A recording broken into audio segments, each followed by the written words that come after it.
Hello दोस्तों, कैसे हो? आपका स्वागत है त्रिपान स्टडी सेंटर में। आज जो हम करने जा रहे हैं क्लास 12 एनआईएस बोर्ड का जो है चैप्टर नंबर 14 यानी 14वां चैप्टर जो है बहुत इंपॉर्टेंट है। इसमें हम रिस्पिरेशंस एंड एलिमिनेशन ऑफ नाइट्रोजनसिस वेस्टेज हम पढ़ेंगे। देखिए दोस्तों, ये बहुत ही इंपॉर्टेंट चैप्टर है कई क्लासों के लिए, चाहे वो बीएससी हो, चाहे वो 11वीं क्लास हो, एनसीईआरटी का बुक हो, चाहे वो पंजाब बोर्ड हो, यूपी बोर्ड हो, बिहार बोर्ड हो, किसी भी बोर्ड के लिए अगर आपको respiration and the elimination of the nitrogen wastage है तो इसका मतलब जो है ये टॉपिक आपके लिए बहुत ही उपयोगी सिद्ध होगा। दोस्तों, आपको पता है कि त्रिपान स्टडी सेंटर जो है इसको 2 लैंग्वेज में ला रहा है, इंग्लिश और हिंदी में जो है अच्छे से आपको एक्सप्लेन किया जा रहा है। तो ये डबल डोज जो है आपके लिए बहुत ही बेनिफिट रखेगा। कहते हैं चैप्टर में हम बहुत कुछ पढ़ेंगे, किस प्रकार जो है नाइट्रोजन वेस्टेज हमारे लिए नुकसानदायक और किस प्रकार यहाँ पर जो है रिस्पिरेशन की भूमिका होती है। लेकिन ये सब करने से पहले एक बात जो मैं हमेशा कहता हूँ, जिसको आपको मानना भी चाहिए, विचार भी करना चाहिए और अमल तो करना ही चाहिए, वो ये है कि जब भी वीडियो देखिए पूरा देखिए, क्योंकि अधूरा जानकारी सदैव खतरनाक होता है। साथ में एक इंपॉर्टेंट बात ये भी रहता है, अगर आप पहली बार वीडियो देख रहे हो तो लाइक शेयर सब्सक्राइब करना मत भूलना। देखिए दोस्तों, लाइक कीजिएगा तो बनाने वाले का जो है प्रोत्साहन बढ़ता है और आपके लिए अच्छा से अच्छा करने की कोशिश करता है। ठीक है, सब्सक्राइब करना आपके हित में है। इसका कारण ये है कि अगर आप सब्सक्राइब करके रखोगे तभी जो है मेरा वीडियो का नोटिफिकेशन मिलेगा। और आपको पता है कि मैं हर क्लास का जो है सब्जेक्ट डालता ही रहता हूँ समय समय पे। तो अगर सब्सक्राइब करके नहीं रखिएगा तो शायद उस वीडियो से आप अनभिज्ञ रह जाइएगा, यानी वो आपको प्राप्त नहीं होगा और आप उसका नॉलेज नहीं ले पाइएगा। साथ में जो अगर आप शेयर करते हो तो शेयर करना एक जग कल्याण के समान माना जाता है। इससे ये होता है कि मान लीजिए कोई जो है बच्चा जो है मेरी वीडियो को उसकी ज़रूरत थी और आपके थ्रू वो वीडियो उसको पास पहुंचा है, तो वो सदैव ही आपका धन्यवादी रहेगा और सदैव ही आपका जो है शुक्रिया अदा करेगा कि तुम्हारे कारण मुझे जो है वीडियो प्राप्त हुआ। तो दोस्तों, आपको पता ही होगा कि त्रिपान स्टडी सेंटर सिर्फ एक क्लास के लिए ही अग्रसर नहीं है, ये कई क्लासों के लिए अग्रसर है। जैसे 8th 9th 10th 11th 12th CBSE के सारे चैप्टरों को कवर करेगा समय के साथ। प्लस जो है एनआईएस बोर्ड का 10th+2 को भी कवर करता है, सभी सब्जेक्टों का। प्लस जो है बीए पंजाब यूनिवर्सिटी का जो है फर्स्ट सेमेस्टर से लेकर 6th सेमेस्टर तक 8 सब्जेक्टों को कवर करता है। प्लस जो है एमए के जो है बच्चे ऑन डिमांड जो मुझे करते हैं कमेंट, उनके लिए भी त्रिपान स्टडी सेंटर जो है अग्रसर है। देखिए दोस्तों, त्रिपान स्टडी सेंटर इतना बड़ा है, विस्तृत है, तो आपको अभी जो है लाइक शेयर सब्सक्राइब कीजिए और अपने दोस्तों के साथ बांटिए। ठीक है, तो भूलिए मत, ये करना आपका फर्ज है और मेरा कार्य करना है, आपको टॉपिक लेके चलना है। देखिए आज देखते हैं हमारा आज टॉपिक क्या है। Our next chapter is a respiration and elimination of the nitrogen wastage. Friend, it's the most important chapter for NIS class and all board. There is a chapter number 14, respiration and elimination of the nitrogen wastage. The every living organism need to energy to perform a various life activity, and the process of respiration fulfill this energy requirement. You have already learned in the lessons of food and nutrition and that animal take in high energy organic molecules in form of food. During the respiration, this food is a breakdown into the presence of oxygen and energy is a release. During the respiration also produce a carbon dioxide, a toxic substance which is eliminated from a body. Thus, the uptake of oxygen and removal of carbon dioxide in the initially requirement of all animals. So here friend, it is an important topic. There is an release during the respiration and carbon dioxide is a toxic substance. So there is uptake of oxygen and removal of carbon dioxide is the most important topic of air. At the same time, other nutrients is other toxic waste such as ammonia and urea are also produced in the tissue during the various cellular activity. Such a toxic waste need to be removed from body. In this lesson, you will be learn about the removal of nitrogen waste and maintenance of water and salt balance in our body. After completing this lesson, you will be able to define the respiration, breathing, inspiration, expirations, and the vital capacity, and describe the various gas exchange of the earthworm and cockroaches, and describe the part of respiratory system in human body, and mention there is a functions, and draw the level diagram of human respiration system, and differentiation between the breathing and respiration and inspiration and excretions, and describe the mechanism of breathing and it is a regulation. So there is correct exchange of respiratory gases in the lungs and their transport to and form a tissue. There is the most important topic of here doing. There is a draw level diagram of human respiratory system and also breathing and regulation for this chapter. This is the most important, and exchange of respiratory gas in the lungs and transport for the tissue. It is a very most important topic as today is doing here, and also explain the term of such a aminostolism and utolism as there are uricorialism, and list the organ and excretion to cockroaches, and list the part of human respiratory system and mention their function, and explain to the ultrafiltration and describe to how urine is formed to the humans, and draw the macroscopic structure of human kidney, and list the normal and abnormal component of urine, and explain to the mechanism of osmoregulation and its regulation by the NDH, and explain the role of Rennick's angiostensinism system of regulating through blood volume and blood pressure, and explain to the role of dialysis of kidney transplantation is of kidney failure, and explain the role of liver in excretion. So on is a very important topic for here. दोस्तों यहाँ पर जो हम करेंगे बहुत important topic रहेगा, क्योंकि सुभाषण और नाइट्रोजन अपशिष्ट पदार्थों का निष्कर्षण ये एनआईएस बोर्ड के बच्चों जो कि बायोलॉजी ले रखे हैं उनके लिए इंपॉर्टेंट तो है ही है, प्लस जो सीबीएसई के हैं, यूपी बोर्ड के, बिहार बोर्ड के, कोई भी बोर्ड के हों जिनका इंग्लिश और हिंदी मीडियम में होगा, ठीक है, वो बहुत ही इंपॉर्टेंट टॉपिक उनके लिए होने जा रहा है। और ये टॉपिक में आपने कुछ नहीं देखना है, सिर्फ देखना है टॉपिक सुभाषण और नाइट्रोजनीय अपशिष्ट पदार्थों का निष्कर्षण है। तो ये टॉपिक आपके लिए बहुत ही महत्वपूर्ण है समझ के लिए, ठीक है। इसमें हम जो समझने की कोशिश करेंगे प्रत्येक जीवधारी के जीवन के विभिन्न क्रियाकलापों को करने का ऊर्जा की आवश्यकता कैसे आती है उसके बारे में पढ़ेंगे, और प्लस श्वसन क्रियाओं की ऊर्जा आवश्यकता को पूरा कैसे करती है। साथ भोजन और पोषण पर जो है लिखे गए पाठ में हम पहले ही इनके बारे में यहाँ पर जो है चर्चा कर चुके हैं और समझ चुके हैं कि उनका जो है भोजन प्राणी के रूप में कैसे ऊर्जा को जो है खंडित करते हैं। यहाँ पर कार्बनिक अणु लेते हैं और कैसे वो श्वसन के दौरान जो है भोजन ऑक्सीजन की मौजूदगी में विघटन हो जाता है और ऊर्जा प्रदान करते हैं। श्वसन के दौरान जो है कार्बन डाइऑक्साइड भी उत्पन्न करते हैं जो कि एक टॉक्सिक पदार्थ भी छोड़ते हैं। देखिए जिसमें डाइऑक्साइड जो यहाँ पर होता है वो अली विषालु होते हैं, यानी टॉक्सिक पदार्थ होते हैं जो उनके शरीर के लिए हानिकारक सदैव सिद्ध होता है, जिसे शरीर के बाहर निकालना अत्यंत ही आवश्यक माना जाता है। इस प्रकार जो है ऑक्सीजन लेना और कार्बन डाइऑक्साइड को बाहर निकालना सभी प्राणियों के लिए अति अनिवार्य सिद्ध यहाँ पर होगा। इसके साथ ही साथ हम विभिन्न कोशिका क्रियाकलाप के दौरान उत्को में अनेक जो टॉक्सिक अपशिष्ट पदार्थ जैसे कि अमोनिया, यूरिया आदि बनते हैं। ऐसे विषाली अपशिष्टों को भी शरीर से बाहर निकालना भी हमें आवश्यक होता है। इसके विषय में हम यहाँ चर्चा करेंगे। प्राणी शरीर क्रियाकलाप जिन्हें वो पहलुओं को जो है अध्ययन इस पाठ में करना अत्यंत महत्वपूर्ण होगा। जब ये पाठ आप पढ़ चुके होगे, समझ जाओगे, तो आप बहुत सी बातें जान जाओगे, जैसे कि श्वसन क्या होती है, सांस लेना क्या होता है, अंतश्वसन, निश्वसन और जैव आधारित कैसी परिभाषाएं होती है, केचुआ और तिलचट्टे जो है गैसीय विनिमय कैसे करते हैं, उनका कैसे गैस एक्सचेंज होती है। जो बीएससी लेवल जो है बच्चे उनके लिए भी ये इंपॉर्टेंट रखेगा। कहते हैं मानव शरीर में श्वसन तंत्र के विभिन्न भागों का वर्णन और उनके क्रियाकलाप के बारे विषय में भी हम जानेंगे और मानव श्वसन तंत्र का जो है हम यहाँ पर जो है चित्र भी बनाएंगे जो कि बहुत काफ़ी इंपॉर्टेंट रहेगा। सांस लेने और श्वसन में अंतश्वसन और निश्वसन के बारे में भी हम विस्तार पूर्वक यहाँ हम जानेंगे। सांस लेने की प्रणाली और उनके जो है विनियम के भी चर्चा हम करेंगे। कहते हैं फेफड़े में श्वसन गैस का विनियम और उनके उत्को में लाने ले जाने का कैसे होता है प्रक्रिया, तो इसके विषय में भी हम यहाँ चर्चा करेंगे। साथ में श्वसन तंत्र के कुछ सामान्य विकारों के नाम और उनके रोकथाम के उपाय भी हम जानेंगे और श्वसन की परिभाषा और उसके महत्व के विषय में। और कहते हैं जो यहाँ अमोनिया यानी अमोनिया उत्सर्जता होती है या यूरिया उत्सर्जता होती है यानी यूरियन को जो निष्कासित करने के बारे में और कैसे करते हैं वो भी पढ़ेंगे। साथ में तिलचट्टा यानी कॉकरोचे के उत्सर्जन अंगों की भी हम सूची यहाँ पर बनाएंगे। मानव उत्सर्जन तंत्र के विभिन्न भागों की सूची और उनके जो है क्रियाकलापों के विषय में भी हम यहाँ पर चर्चा करेंगे। साथ में निसादन की व्याख्या और जो है मानवों में मूत्र के बनने का विवरण भी हम यहाँ पर जानेंगे। मानव वक्का की सूक्ष्मदर्शी संरचना का आरेख भी बनाएंगे जो कि बहुत काफ़ी इंपॉर्टेंट रहेगा। देखिए मानव किडनी का सूक्ष्मदर्शी चित्र जो है अत्यंत इंपॉर्टेंट है कई क्लासों के बच्चों के लिए।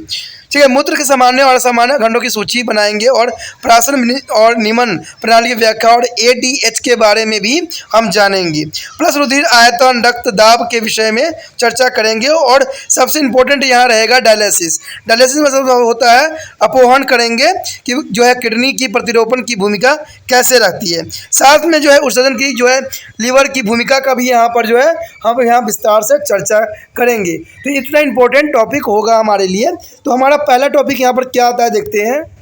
The first topic is a respiration. Friend, respiration is the most important to plant and human body. The respiration is the stepwise oxidation of glucose. In plant and animals, there is the oxidation of glucose and other nutrients which result in a release of energy that is stored in the cytosols in the form of ATP. ATP already learned to the means to the adenosine triphosphate. Whenever energy is required by our body and ATP is a breakdown and large amount of energy release. So both plant and animal, there is a breakdown and ATP breakdown and large amount of energy release. There is the both animal and plant. Respiration is the complete in a flowing step. There, the respiration is complete. First step is a gases exchange. When here gas exchange, it is involved with exchange of gas between the cell and its surrounding medium. Then cells obtain oxygen from environment and return to carbon dioxide and water vapor to its. In a most higher animal, exchange of gases take place in the two phase. There is a two phase is the most important here. First is exchange of gas between the animal body and it is an external environment and also called to the ventilation and breathing. Friends, ventilation is the most important topic here. Exchange of gas between the animal body and it is external environment also called the ventilation in means of breathing. There is a transport of oxygen, gas and carbon dioxide between two respiration surface and cells. The oxygen obtained from the atmosphere is used up in the second step. During the cellular respiration which occurred inside the cell, it is important the a transport of gas, oxygen and carbon dioxide here. It is called to the cellular respiration in here. They are obtained in a atmosphere. The second step is a respiration. The second step is the most important. It is a complex and elaborate process which is occur in the cytoplasma and the mitochondria it's involved. This the first is it is the uptake of oxygen by the tissue. Uptake of oxygen by the tissue and second step is the oxidation of glucose molecules and other nutrient here. There is the glucose molecules and other nutrients here and release of carbon dioxide and energy also. Thus the ultimate goals of respiratory system is to provide to oxygen to tissue for oxidation of food and removal of carbon dioxide from them. Friend, here show the important diagram for the general feature of respiration here. The uptake is air and alveolus here and breathing also and circular system and body tissue and the others are the gas transport and cellular respiration. This processing on the oxygen and carbon dioxide is a take place here. There is general respiration of the respiration in a features. The most important feature for here. दोस्तों यहाँ पर जो है श्वसन के बारे में अत्यंत रोचक बात बताई गई है। कहते हैं श्वसन में ग्लूकोज और अन्य पोषक पदार्थ का जो है चरणबद्ध ऑक्सीकरण होती है जिसके फलस्वरूप ऊर्जा का जो है विमोचन होती है यानी ऊर्जा जो है यहाँ विमोचन करती है। यह ऊर्जा जो होता है एटीपी फॉर्म में होता है और हम पिछले क्लास में चैप्टर में भी पढ़ चुके हैं कि एटीपी का मतलब होता है एडेनोसिन ट्राइफॉस्फेट। देखिए एटीपी जो होता है बहुत इंपॉर्टेंट रोल निभाता है, चाहे वो इंसान हो चाहे पौधे हो, दोनों में एटीपी का जो है विशेष महत्व रखता है और दोनों में प्रोसेसिंग सेम ही होती है। एडेनोसिन ट्राइफॉस्फेट के जो रूप में है साइटोसोल्स में संचरित होती है। इंसानों की ऊर्जा की आवश्यकता होती है तो एटीपी का जो होता है दोस्तों विखंडन हो जाता है और बहुत बड़े पैमाने पर जो है ऊर्जा का ये विमोचन करती है यानी ऊर्जा रिलीज करती है जो कि काफी इंपॉर्टेंट रहता है। कहते हैं श्वसन निम्नलिखित चरणों में जो है संपन्न होती है। पहला चरण यहाँ दिखाया गया है। कहते हैं इसके अंतर्गत जो है कोशिका और उसके आसपास के माध्यम के बीच गैसों का जो है यहाँ पर विनिमय होता है और कोशिका पर्यावरण से ऑक्सीजन प्राप्त करता है और कार्बन डाइऑक्साइड एवं जल के जो है वापस जो है पर्यावरण में छोड़ देता है। अधिकांश उच्च प्राणी में यह विनिमय जो है दो अवस्थाओं में होती है। तो पहला अवस्था यहाँ पर आपके समक्ष जो है वह प्राणी के शरीर और उसके बाहरी पर्यावरण के बीच गैसों का विनिमय होता है जिसे हम समांतरण कहते हैं। समांतरण का मतलब होता है वेंटिलेशन। ठीक है। स्वातन का मतलब होता है दोस्तों वेंटिलेशन, जिसमें गैसों का विनिमय होती है, याद रखना, और जिसको आप सांस लेना यानी ब्रीथिंग भी कहते हो। तो ये काफ़ी इंपॉर्टेंट यहाँ पर बात रखता है। दूसरी बात यहाँ पर यही कहा गया है कि श्वसनीय सतह और कोशिका के बीच जो ऑक्सीजन और कार्बन डाइऑक्साइड का परिवहन होता है, यानी यहाँ से जो गमन होती है, परिवहन होती है, ये ऑक्सीजन अगले चरण 2 में अर्थात कोशिकीय संवर्धन के दौरान जो है प्रयुक्त कर लिया जाता है और कोशिका संवर्धन कोशिका के भीतर संपन्न कर दी जाती है। यानी आप कहोगे कि ये जो है श्वसन सतह कोशिकाओं के बीच जो है ऑक्सीजन और कार्बन डाइऑक्साइड का जो है इसको लेके जाता है, जहाँ पर ऑक्सीजन अगले चरण में पहुँचता है, जिसे हम कोशिकीय संवर्धन भी कह सकते हैं। तो ये काफ़ी इंपॉर्टेंट यहाँ पर बात जो है बताई जाती है। उसका दूसरा चरण जो है काफ़ी महत्वपूर्ण रखता है अपने जगह पे। दूसरा चरण जो यही दर्शाता है कि यह एक जटिल और परिष्कृत प्रक्रिया है, ये बहुत जटिल और परिष्कृत प्रक्रिया है, ठीक है। ये जो काफ़ी इंपॉर्टेंट रखता है अपना स्थान, जो द्रव्य कोशिका द्रव्य और कोशिका के जो है माइटोकॉन्ड्रिया में होती है, जिसमें जो है निम्नलिखित क्रियाएं होती है। देखिए ये जो होता है कोशिका के श्वसन जो दूसरी चरण होते हैं वो माइटोकॉन्ड्रिया में होता है, जो कि काफ़ी इंपॉर्टेंट अपना स्थान रखता है। कहते हैं ऊतकों द्वारा जो है ऑक्सीजन प्राप्त करना और ग्लूकोज और अन्य पोषक पदार्थों का जो है चरणबद्ध ऑक्सीकरण करना अत्यंत यहाँ पर महत्वपूर्ण रखता है। कहते हैं कार्बन डाइऑक्साइड एवं ऊर्जा का जो है यहाँ पर जो है विमोचन होती है कार्बन डाइऑक्साइड और ऊर्जा का। श्वसन तंत्र का मूलभूत लक्ष्य ऊतकों का ऑक्सीजन उपलब्ध कराना होता है। देखिए श्वसन तंत्र का मैक्सिमम यही कार्य आप समझ सकते हो कि ऊतकों को जो है ऑक्सीजन प्राप्त देना होता है। मान लीजिए अगर किसी भी ऑर्गन में ऑक्सीजन नहीं जा रहा है, ठीक है, तो वो अलग सा ही दिखेगा। और मान लीजिए किसी व्यक्ति का हाथ अगर टूट गया है और वहाँ पर पेरिस और प्लास्टर का जो है कवर चढ़ा दिया गया है, तो आप कुछ समय के पश्चात देखिएगा कि जितने एरिया में जो है पेरिस और प्लास्टर चढ़ाया गया है वहाँ पर एक वाइट जैसा कवर हो जाती है, यानी वहाँ पर स्किन को जो है ऑक्सीजन न मिलने की वजह से वो सफ़ेद पड़ जाता है। तो यही बात यहाँ पर आता है कि अगर ये तो हम जनरली मैंने एग्जाम्पल बताया है, लेकिन यहाँ पर जो है शरीर के श्वसन तंत्र के जो है ऊतकों के ऑक्सीजन को उपलब्ध कराना अत्यंत महत्वपूर्ण है। ये तो मैंने आपको बाहरी बात बताई है, बट अंदरी जो ऊतक होते हैं वहाँ तक ऑक्सीजन पहुँचना भी अत्यंत महत्वपूर्ण होता है। इसमें जो है कार्बन डाइऑक्साइड को जो है बाहर निकालने की क्षमता होती है। तो ये काफ़ी दोस्तों इंपॉर्टेंट रहता है, ठीक है। कहते हैं अगर आप इस डायग्राम को देखोगे तो एक बात समझ में आएगा, जो श्वसन के सामान्य लक्षण को यहाँ दर्शाने की कोशिश किया गया है। इसमें ऊपर देखोगे तो वायु दिखाया गया है, उसका वायु कुलिकापों जो है आसपास दिखाया गया है, उसके बाद नीचे परिसंध तंत्र और काय ऊतक दिखाया गया है। अगर दूसरे साइड लेते हो तो वहाँ पर जो है आपको सांस लेना, गैसीय परिवहन और कोशिकीय संवर्धन, जैसे कि यहाँ पर दिखाया गया है कि ऑक्सीजन और कार्बन डाइऑक्साइड कैसे जो है गैस विनिमय कर रहा है। तो ये काफ़ी इंपॉर्टेंट यहाँ पर रखता है कि श्वसन के सामान्य लक्षण यहाँ दर्शाने की कोशिश किया गया है। The next important topic is respiratory exchange in different animal. There is all animal exchange gas with their surrounding by the mechanism of diffusion. Friend, diffusion already learned to the chapter preview as their plants, and as a diffuser across a membrane from outside where is a concentration. Potential is a pressure is higher than inside where a concentration lower. Friend, here the higher than the inside where the concentration is lower. Thus, oxygen is taken up and carbon dioxide is released from to the respiratory surface. There, the oxygen is taken up and carbon dioxide is released from a respiratory surface. For efficiency gas exchange, the respiratory surface should be a large, moisture, higher vascular things and easily permeable of oxygen with the carbon dioxide. There is a permeable up to oxygen and carbon dioxide. To fulfill this requirement, a complex respiratory system have involved in the animal world. You will be study a few of them in this lesson. There is important. You will study on there. And here second is gas exchange through the general body surface is a earthworm. Earthworm is a codonesis, is a respiration. The earthworm has no respiratory organ. The entire skin on the body earthworm function as the respiratory surface. The skin of earthworm is a thin, moist and has a rich supply of blood capillaries, and thus it is very suitable for respirations. The body surface is covered with the moisture films and constant to the secretion of mucus gland. The columnium's fluid is scattery based, and the capillaries on the skin take up oxygen and dissolve in the water in the moisture on the surface of skin and release carbon dioxide into the atmosphere. It's the most important exchange of gas on an earthworm. Yeah, the next point is earthworm have a closed circulatory system, which means that a blood flow within the blood vessels. The spiderary pigment hemoglobin remain dissolved in a blood plasma and not in any cell.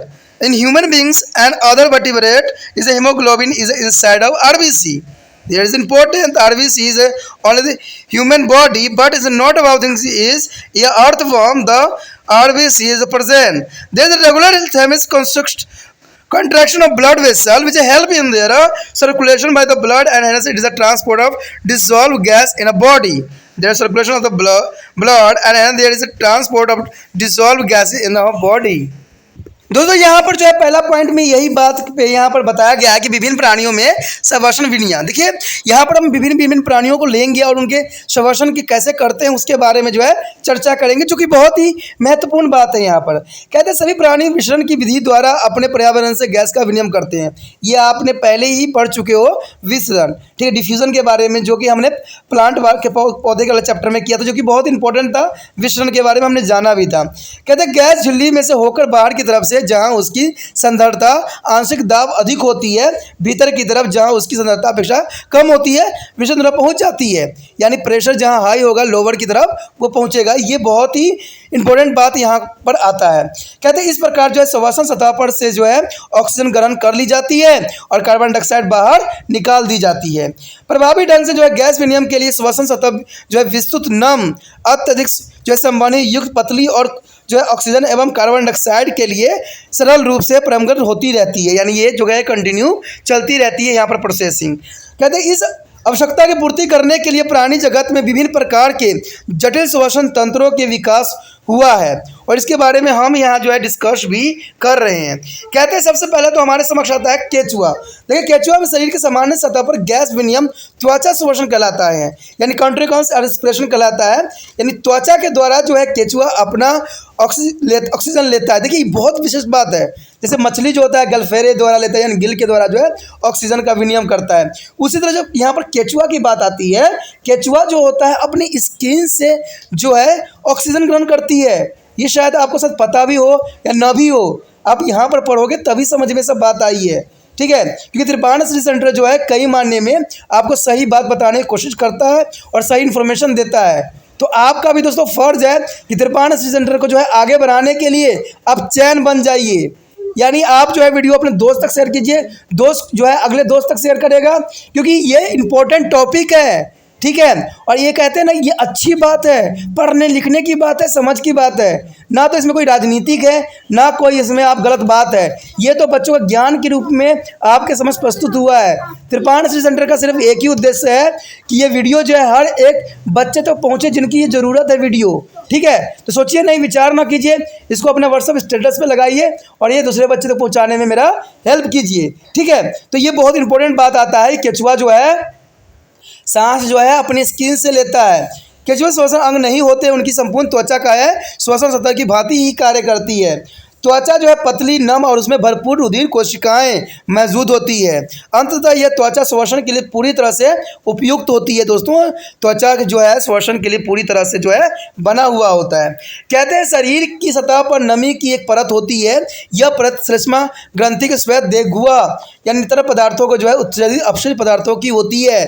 आपने देखा हुआ कछुआ को चलते हुए, ठीक है, वो कछुआ जब चलता है तो उसमें एक जो है आपको देखोगे श्लेष्मा ग्रंथि छोड़ते हुए जाती है, स्लोस्मी हम कहते हैं, ठीक है, जो वो उसका उत्सर्जित अपशिष्ट पदार्थ होता है। कभी आपने सोचा है कि जब केचुआ चलता है तो एक सफ़ेद सा धागा छोड़ते चला जाता है, अगर देखिएगा बहुत ध्यान से तो वो उसका अपशिष्ट होता है। शायद आपने देखा भी ना हो इतना ध्यान से, ठीक है।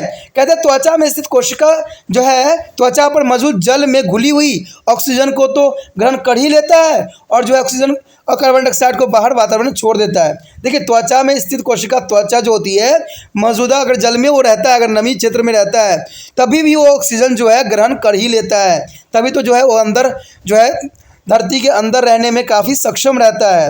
तो ये काफ़ी इंपॉर्टेंट बात यहाँ पर आती है। कहते हैं केचुआ में बंद प्रकार के परितंत्र होता है। याद रखना दोस्तों, ये पीएमटी क्वेश्चन है कि केचुआ में जो होता है बंद प्रकार, यानी जो है यहाँ अर्थवॉर्म में जो है पारितंत्र श्वसन जो होती है वो बंद प्रकार की होती है, जिसका अर्थ है कि रुधिर का रुधिर वाहिकाओं के भीतर बहना, यानी श्वसन वर्णिक जो है हीमोग्लोबिन जो है रुधिर प्लाज्मा में घुला हुआ होता है और यह कोशिका के भीतर नहीं होता है।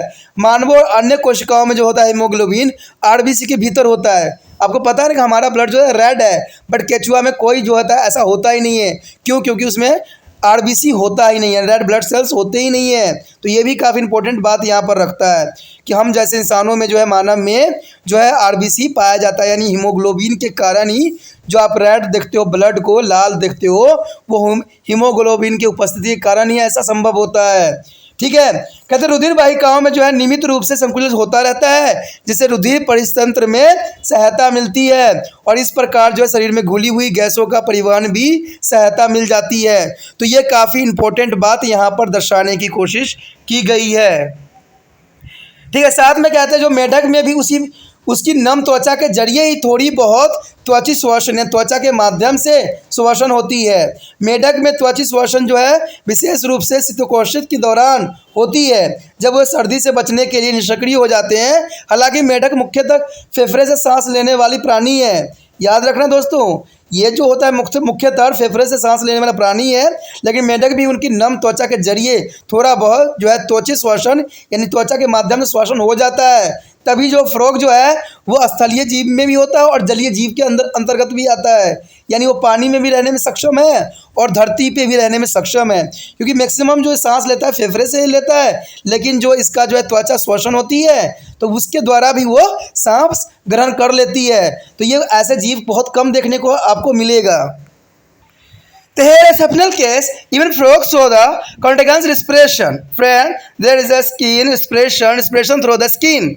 The crows there are moist skin, particularly during to the hibernations when to they become inactive during the winter to the avoid to the cold. However, frogs are mainly lung-breathing animal. Friend, there is the frog is a mainly lung-breathing animal, but sometimes is a continuous respiration here, means respiration through the skin. It is the most important thing for here for PMT question. And second is our third point is a tracheal system in cockroaches. The next is tracheal system in cockroaches here. You must be have to notice that is the insect keep on expanding and contracting. There is the abdomen, and this is allowed to the gas exchange. Like a majority of insect, cockroaches respiration by means of internal tubes is called tracheas, and this tubes is a branch out extensive of inside the body and the carry air directly to their tissue from the atmosphere. In a cockroaches, respiration does not involve blood as shown in the flow chart give to the below, and therefore it is a very fast and very efficiency. Tracheas is open up to be scattered by the period of slit like aperture is called spicules. Spicules are found on the side in the thorax and abdomen. The fine branches of tracheus trunk called is a tracheolysis. Tracheolysis is a finally is a penetrate the cell of the body and allow to diffusion of respiratory gas directly into and from the cell. The end of the tracheas are the things and filled with the fluid and which is the respiratory gases and dissolve. The inflow of the outflow of the air affected by the alternative contraction and the expansion of the abdomen. Showing the figure. Here the tracheal system in a cockroaches, there is a spicules is oxygen in air and carbon dioxide into air. There is a throw of is a O2 is a tracheus and there is the tissue. Friend, start to the tissue and the use of oxygen and release of carbon dioxide, and tracheas also go away, and there is the spicules and here oxygen and carbon dioxide into the air is the most important tracheal system in a cockroaches. दोस्तों यहाँ पर जो है तिलचट्टे का जो है श्वसन तंत्र के बारे में हमने पढ़ना है, जिसको हम कॉकरोचेस कहते हैं, उसको आप शुद्ध हिंदी में इसको हम तिलचट्टे कहते हैं, यानी कॉकरोचेस के नाम से जाना जाता है। कहते हैं आपने देखा ही होगा कि कीट अपने उदर की फैलाते और सुकड़ाते रहते हैं, इसी से उनका जो है गैस विनिमय होता रहता है। और कॉकरोच को तो आप जनरली आपके घर में कहीं भी दिख ही जाता है, जो कि बहुत बड़ी बात नहीं रहती है। कहते हैं अधिकांश कीटों की भांति जो है तिलचट्टा जो है अपनी आंतरिक नालियों जिन्हें हम वर्तिकाएँ यानी ट्रैकियस कहते हैं, जरिए सांस लेता है, यानी ट्रोकियो की जो है ट्रोकियो के थ्रू जो है तिलचट्टा अपना सांस लेता है, जो कि उनको एक विशिष्ट बनाता है। कहते हैं ये बहुत इंपॉर्टेंट बात यहाँ पर रखता है। कहते हैं ये जो है नालियाँ शरीर के भीतर व्यापक रूप से विभाजित होती रहती है और वायु को जो है वायुमंडल के सीधे ही उसके ऊतकों तक ले जाती है, यानी सीधे ही उसको ऊतकों तक ले जाती है। ये बहुत काफ़ी बात इंपॉर्टेंट रखता है। तिलचट्टे में जैसे कि एक गैस, जैसे कि नीचे दिए गए प्रवाह के चार्ट में दिखाया भी गया है कि श्वसन में जलउद्गीर की कोई भी योगदान यहाँ नहीं होता है। वर्तकालीन युगों में जो रेखा छिद्र जैसे रंध्रों के जरिए बाहर की तरफ खुली हुई होती है, जिन्हें हम श्वसन रंध्र कहते हैं।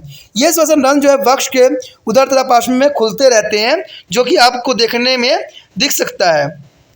कहते हैं महावर्त को यानी महाश्वासन नली की वरिकी शाखाओं के जो है लघु वार तक यानी श्वासन नलिका कहते हैं, जो शरीर की कोशिकाओं के भीतर तक पहुंचाती है और श्वसन गैसों के वितरण को सीधे ही कोशिका के भीतर और बाहर होने देती है, जो कि काफ़ी इंपॉर्टेंट रखता है कुकुरचुस में। कहते हैं उसके बाद लघु वार्तकों के सिरे यानी वरिक होते हैं और उनमें जो है तरल भरा हुआ होता है, जिसमें हम श्वसन गैसों का जो घुली हुई रहती है। उधर के बारी बारी के संकुचन और विस्तरण के द्वारा वायु भीतर और बाहर आती जाती रहती है। तो इस प्रकार जो है कॉकरोच अपना ऑक्सीजन लेना और देना करती रहती है, यानी आपस निकालना और करता है। साथ में दोस्तों ये बात भी यहाँ पर आता है कि तिलचट्टे का जो श्वसन तंत्र का है कुछ हमारे समझ इस प्रकार डायग्राम प्रस्तुत हो गया है कि इसमें जो है अगर आप देखोगे तो ऑक्सीजन का उपयोग और कार्बन डाइऑक्साइड का निष्कर्षण जो रहती है बहुत इंपॉर्टेंट रहता है, लेकिन यहाँ पर जो इंपॉर्टेंट रोल निभाता है वो ट्रकिया निभाता है और ये जो है उसके पश्चात श्वसन रंध्र में चला जाता है, जहाँ पर वायु में ऑक्सीजन यानी O2 और दूसरे जगह है वायु में कार्बन डाइऑक्साइड की मात्रा रहती है और यही जो है ऑक्सीजन रिलीज करता है और उत्कोच को पहुँचाता है। देखिए ये तिलचट्टे का श्वसन तंत्र जो है काफ़ी मानने में बहुत काफ़ी इंपॉर्टेंट भी यहाँ रखता है। Next topic is respiratory system in human, pulmonary respiration. Friend, it's the most important topic for here. Respiratory system in human means pulmonary respiration. The human have a well-developed respiratory system suitable for meeting their higher requirement of oxygen in their bodies. Okay, friend, the human have a well-developed respiratory system because the requirement of oxygen is a large amount. So respiratory system consists of nostrils and nasal cavity, pharynx and larynx and bronchus. And the two bronchus is a branch extremely into the bronchioles as a terminate bronchus and the ultimate into the air sac called alveoli. There is a branches and air sac is enclosed in the double membranes called pulmonary membranes to form the lungs. The lungs are the mainly respiratory organs for air. The air passes through the nostrils into the bronchioles and the bronchioles and then into the air sacs will be a thin walled sac with a single layer of cell and heavier cover with the blood capillaries. O2 oxygen from the alveoli is passed into the capillaries and the carbon dioxide from other capillaries diffuse into alveoli from the begin removed. Alveoli are the organs where the actually gas exchange occur. The double layer of pleuris membranes covered with the lungs for its protections and is contained to the pleural fluid which make the movement of the lungs easily. Each lung consists of tree-like a system of branches is a bronchial tube. There is a tree-like structure is called to the branches is the bronchial tube here. The thinnest of them is terminated into the million of tiny sac-like structures called alveoli. The alveoli is the membrane is a very thin moisture and richly is supplied with the blood capillary also. That is applied with the blood capillaries. The wall of both the capillaries and the walls consist of a single layer of flattened epithelium cell. The refer to the following table to get an idea of structure and function of different part of human respiratory system. When here show the table, the respiratory organs of human body. Here this is organs and second is the structure and third is the function. The first is nostrils. Second is the open up the nose and the function is filtration of unwanted particles. There is a filtration of unwanted particle for nostrils and the nasal cavity is covered with the mucous membranes and cilia. There is the most important for function, trap the dust, bacteria, worm and the moisture there in the pharynx. It is the most function of nasal cavity and pharynx means thorax. There is a structure is a muscular tubes and function, the common passes for the both respiratory gas and food moving into the digestive passes and separated by the epiglottis is epiglottis is a flap like a structure that close the trachea is the opening. The opening of the valve pipes called glottis when the food is a swell. There is a and the larynx means to voice box. There is a small cartilaginous organ with a vocal cord lined by the ciliary epithelium. The hair connect to the pharynx to the trachea to help in the sound production. There is a function, and at least trachea is a windpipe. Trachea is a windpipe here, supported by the C-shaped and conjunctive ring to the prevent it from collapse. Since is a trachea is divided into two bronchia and enter to the two lung. Their function is pass for the air up to the bronchia. And the last is a bronchus pilaris bronchia. There is a elastic, ciliated and the covered with the mucous epithelium. And enter the lungs is the function. Enter the lungs and divided to form a secondary bronchioles, territories, bronchial holes, and the ultimate terminal bronchioles. Together they form of the bronchial tree. The air is the bronchioles, the small terminal branches of bronchioles and the leading to the alveoli. There is the function the conveys air into alveolus, and their last is the alveolus air sac.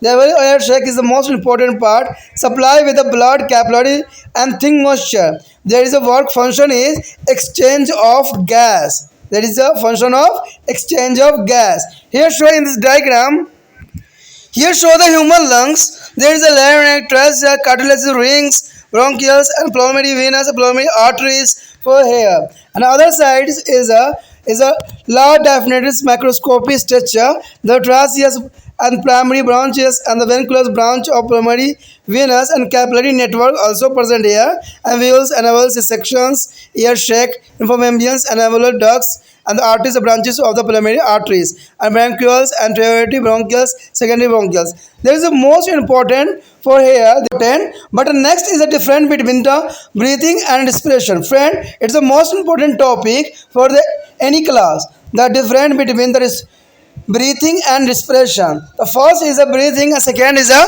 respiration. For here, the breathing is a physical process, but respiration is a biochemical process involving two enzymes. And the here second take place only the reptiles, birds, and mammals. But respiration is the occur in all organism. Respiration is occur all organism. And breathing it is the rheumatic process, but respiration is the continuity process.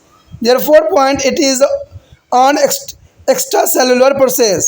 It is on extracellular process, but respiration is the intracellular process. The respiration is a intracellular processing. It is the most important. And breathing it is involved with gas exchange between two animal. It is an external environment, but respiration is it's involved in enzymatic breakdown of glucose in a presence of absence of oxygen to release energy. दोस्तों यहाँ पर आप देखोगे तो मानव का श्वसन तंत्र यानी फुफ्फुस श्वसन ये बहुत ही इम्पोर्टेंट है, क्योंकि ये हमारे जो है मनुष्य से रिलेटेड है। यानी मानवों का जो श्वसन तंत्र है वो क्या कार्य करता है, इसका कैसा डायग्राम होता है और इसका क्या विशेषताएं हैं। तो ये बहुत ही इंपॉर्टेंट यहाँ पर रहता है बात कि मानवों के श्वसन तंत्र के बारे में। कहते हैं मानव में जो सुविकसित श्वसन तंत्र होते हैं, यानी बिल्कुल बॉल डेवलपमेंट होते हैं जो हमारे श्वसन तंत्र, उनके शरीर में ऑक्सीजन की जो है उच्चतर आवश्यकता की पूर्ति के लिए उपयुक्त होता है, क्योंकि एक इंसान ही है जिसको अधिक मात्रा में ऑक्सीजन की आवश्यकता होती है। ठीक है, इसलिए इनका जो होता है मानव का जो है पूरी तरह से जो है श्वसन तंत्र विकसित होते हैं। ठीक है, श्वसन तंत्र जो होती है दोस्तों नास द्वार, नास गुहा, ग्रासनी, कंठ, श्वास नली और श्वास नलिका यानी ब्रोंकियल्स का बना होता है। यानी इन सब चीज़ों का जो है श्वसन तंत्र बना होता है। तो याद रखना नास द्वार, नास गुहा, ग्राहिनी, कंठ, श्वास नली और श्वास निकालिकाएँ, तो इन चीज़ों से जो है हमारा श्वास नली बनी होती है। कहते हैं दोनों श्वास निकायों में व्यापक रूप से जो है सकित होकर श्वास यानी ब्रांचियल्स जो होते हैं अंतिम श्वसन में बटी हुई होती है। अंतवायु कोशों में जाकर ये समाप्त होती है, जिन्हें हम कुपिकाएँ कहते हैं।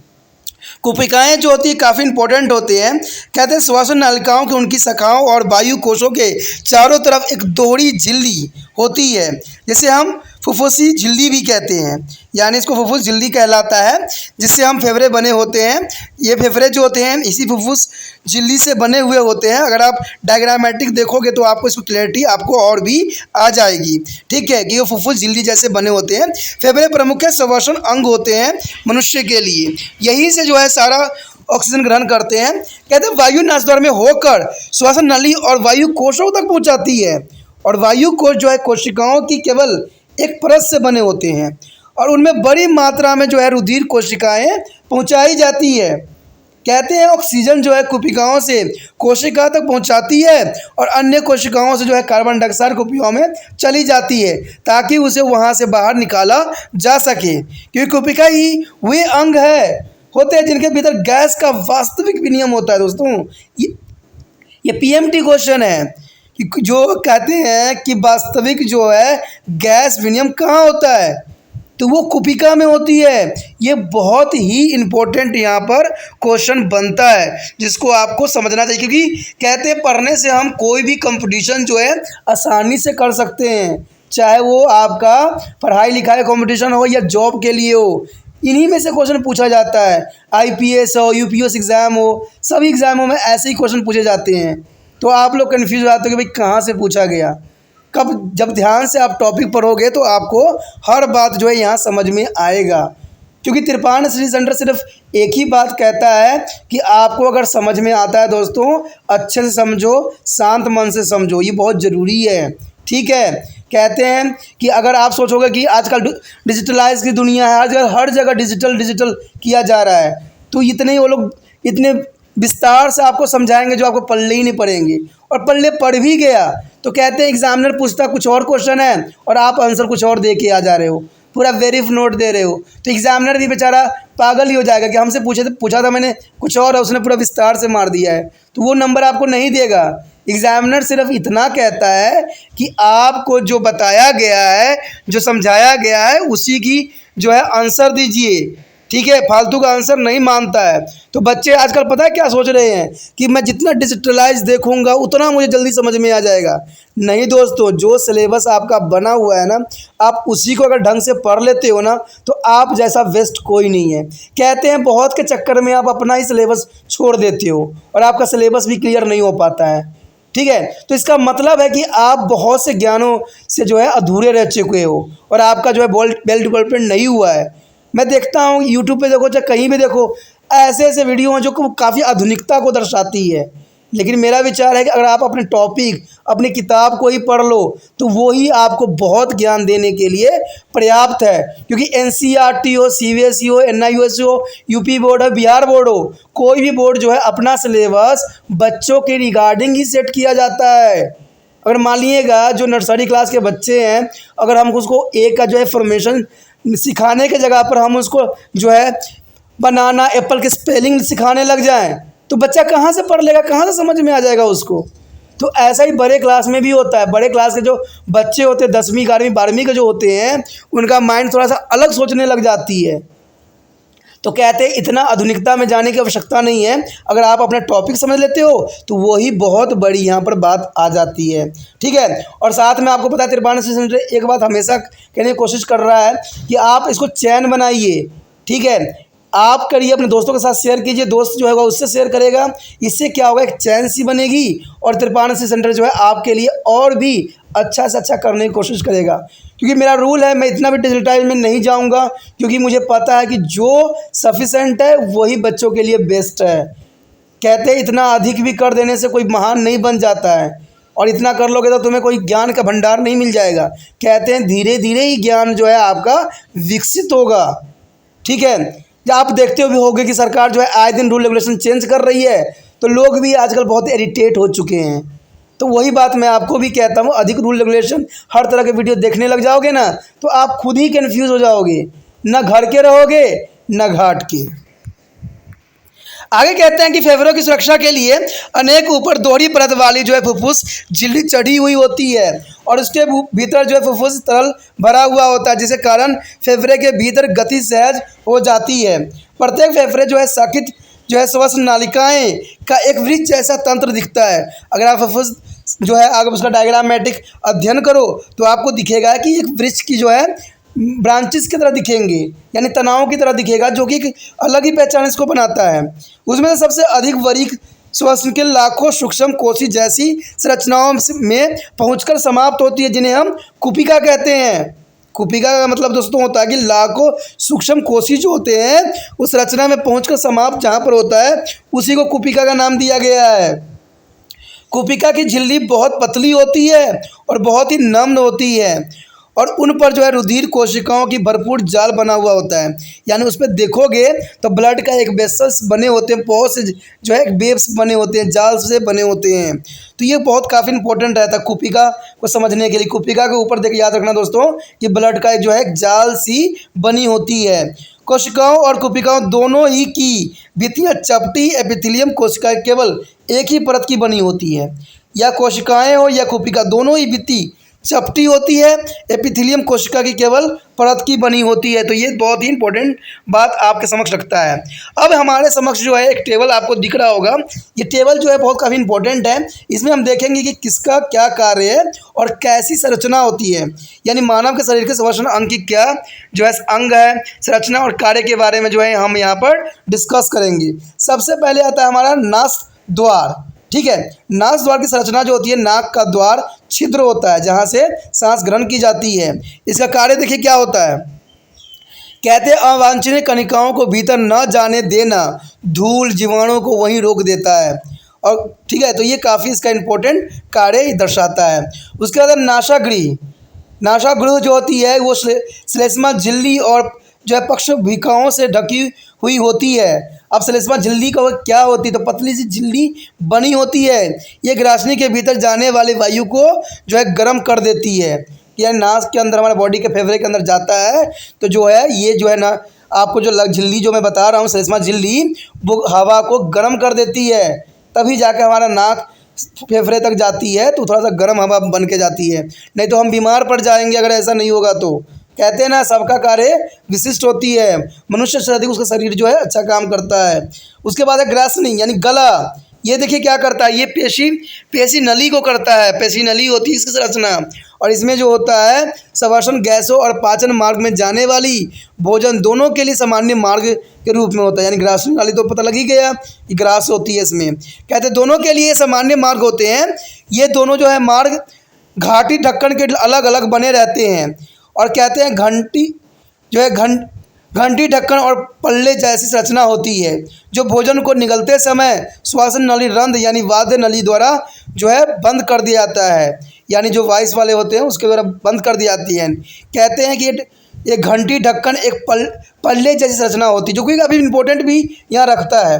कहते हैं उसके बाद हमारा कंठ आता है जिसको हम वॉइस बॉक्स कहते हैं, यानी स्वर बॉक्स कहते हैं।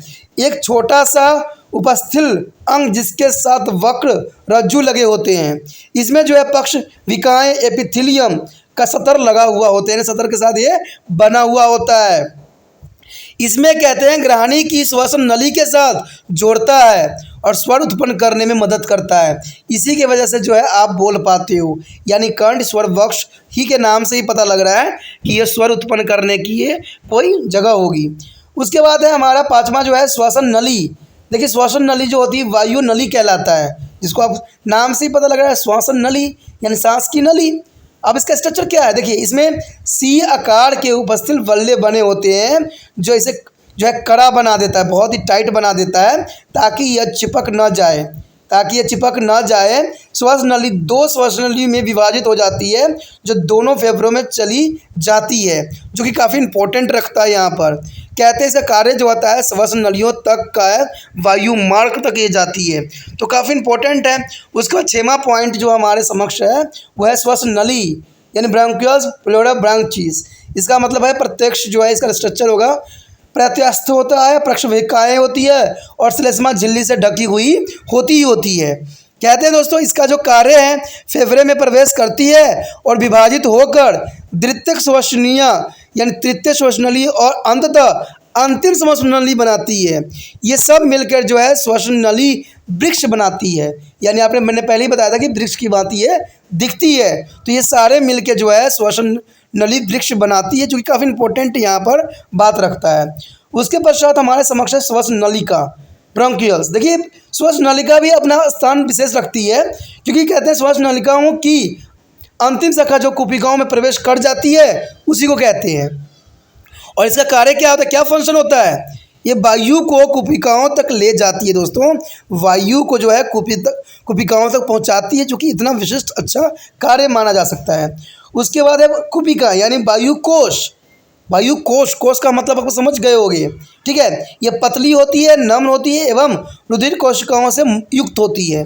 यानी यहाँ पर रुधिर कोशिकाएं भरपूर होती है, तभी तो यहाँ पर जो है ब्लड का सर्कुलेशन जो होती है वो प्योर होती है। बहुत अच्छा जगह ये।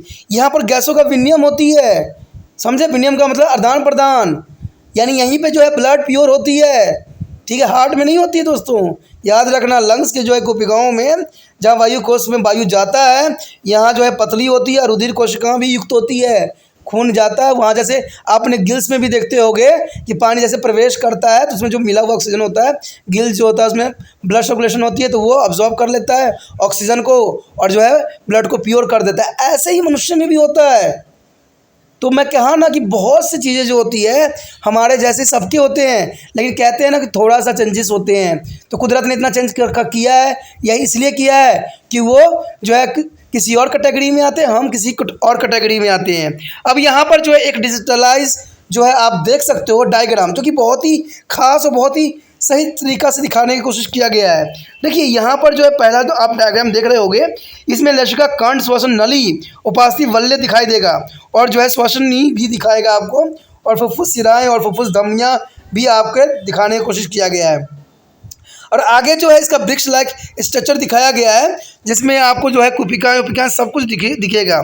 यानी इसमें श्वसन नली की विविधताओं और शाखाएं अंतिम कुपिकाओं तक पहुंचाने की व्यवस्था बताया गया है। अब नीचे देखोगे तो कोशिका जाल दिखेगा और कोशिका जो है कुपिका और कुपिका काट दिखेगा, जो इसके बारे में हम बात कर रहे थे कि कितना इंपॉर्टेंट ये जगह होता है। यहाँ जो है ऊपर देखोगे सबसे ऊपर वाला पार्ट में तो वहाँ श्वसन नली दिखेगा, उपास्थि वल्य दिखेगा और प्राथमिक श्वसन नली दिखेंगी, और साथ में द्वितीय श्वसन नली, तृतीय श्वसन नली भी आपको नजर आएगा। तो इस तरह जो है धमनी शाखाएं और धमनिका बनाती है, और कुपिका बाहिनी जो है वायु गुहा तक पहुँचाने के लिए जो है इन्फ्लोवेल्स यानी वायु कोशिकाओं का उपयोग करती है। अब देखिए कितना यहाँ पर जो है इसका विशिष्ट कार्य है, और इस कार्य को जो है आगे भी दर्शाया गया है, जहाँ पर सांस लेने यानी ब्रीथिंग और श्वसन में रिस्पिरेशन में अंतर को दर्शाया है।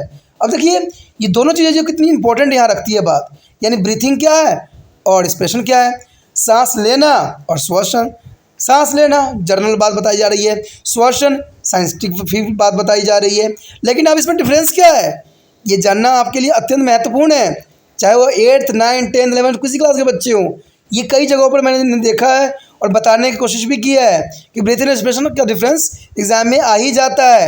ये एग्जामिनर का बहुत ही फेवरेट क्वेश्चन माना जाता है। तो देखिए सांस लेना क्या होता है, तो सांस लेने का मतलब होता है ये भौतिक प्रक्रिया है, लेकिन श्वसन दोस्तों जो ये होती है जैव रसायन प्रक्रिया, जिसमें एंजाइम भी सम्मिलित होता है, इसमें एंजाइम भी सम्मिलित होते हैं।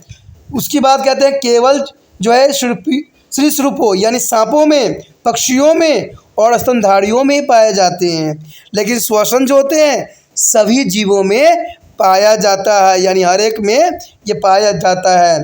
तीसरी बात ये बताते हैं कि ये एक लयात्मक प्रक्रिया होती है। देखिए एक लयात्मक प्रक्रिया है, लेकिन यह एक अवांछनीय प्रक्रिया होती है। तो काफ़ी इंपॉर्टेंट बात बताई जा रही है। चौथी बात ये बताता है कि यह यहाँ पर जो है एक कोशिका बाह्य प्रक्रिया है, एक कोशिका बाह्य प्रक्रिया है, लेकिन यहाँ श्वसन जो होती है यह एक अंतःकोशिकीय प्रक्रिया है, एक अंतःकोशिकीय प्रक्रिया है। लेकिन सांस लेना दोस्तों इसमें कहते हैं 5वां पॉइंट में, इसमें प्राणी और उनके बाहरी पर्यावरण के बीच गैस का विनिमय होता रहता है, आदान प्रदान। लेकिन यहाँ ऐसा नहीं होता है, इसमें ग्लूकोज तथा एंजाइमी विघटन होता है और ऊर्जा का जो है विमोचन होता है, यानी इसी से हमें ऊर्जा जो है प्राप्त होती है। अब देखिए कितनी इंपॉर्टेंट बात यहाँ पर रखती है ये, दोस्तों इसी के साथ जो है हमारा ये टॉपिक खत्म हो जाता है, जो कि बहुत ही इंटरेस्टिंग और बहुत इंपॉर्टेंट रहा। लेकिन आपको पता है कि त्रिपाठी स्टडी सेंटर एक मुहिम चला रहा है जिसमें आपको चैन बनना है। चैन का अर्थ दोस्तों ये होता है कि ये वीडियो आप तक पहुंचा है और आप जो होगा ये वीडियो उन बच्चों तक पहुंचाने में त्रिपाठी स्टडी सेंटर का हेल्प कीजिए जिन बच्चों को ज़रूरी है। और वो आप जानते हो कि कौन बच्चा एनालिसिस बोर्ड में पढ़ता है या कौन बायोलॉजिकल पढ़ रहा है, बीए में पढ़ रहा है, चाहे वो 12वीं में पढ़ रहा है, चाहे 11वीं में पढ़ रहा है, और कौन जो है यूपी बिहार बोर्ड के हैं। तो ये आप से अधिक कोई अधिक नहीं जानता, क्योंकि आपके समक्ष जो होता है आपके मोबाइल कॉन्टैक्ट में जो है कम से कम 100-150 कॉन्टैक्ट होते ही होते हैं। तो आपको क्या करना है, एक दिन के लिए जो है इसको व्हाट्सएप स्टेटस पे लगाना है लिंक को, ठीक है। और लिंक पे लगाने से ये होगा कि जिन बच्चों को इसकी ज़रूरत होगा उन तक ये वीडियो पहुंच जाएगा, ठीक है। इससे क्या होगा, त्रिपाठी स्टडी सेंटर का जो उद्देश्य है कि हर बच्चे तक पहुंचना है और उनको सही ज्ञान का मार्गदर्शन भी कराना है और उनका सिलेबस भी अच्छे से कराना है। तो ये उद्देश्य में आप जो हो हम मेरे लिए चैन बन सकते हो। तो इसके लिए जो है आपको थोड़ा सा जो है तकलीफ उठाना ही पड़ेगा। तो सोचिए नहीं, विचार ना कीजिए, क्योंकि अच्छे काम के लिए विचार करने की आवश्यकता नहीं होता है। गलत काम करोगे तो 50 बार आपको सोचने की आवश्यकता होती है, लेकिन अच्छे काम करने के लिए कोई आपको मना नहीं करेगा और ना कोई आपको गलत कहेगा। तो सोचना नहीं है, अभी लिंक को कॉपी कीजिए और अपने व्हाट्सएप स्टेटस पे लगा दीजिए। इसी के साथ जो है दोस्तों हमारा टॉपिक आज खत्म हो रहा है, ठीक है। अगर आपको अच्छा लगा तो लाइक शेयर सब्सक्राइब जरूर कीजिए।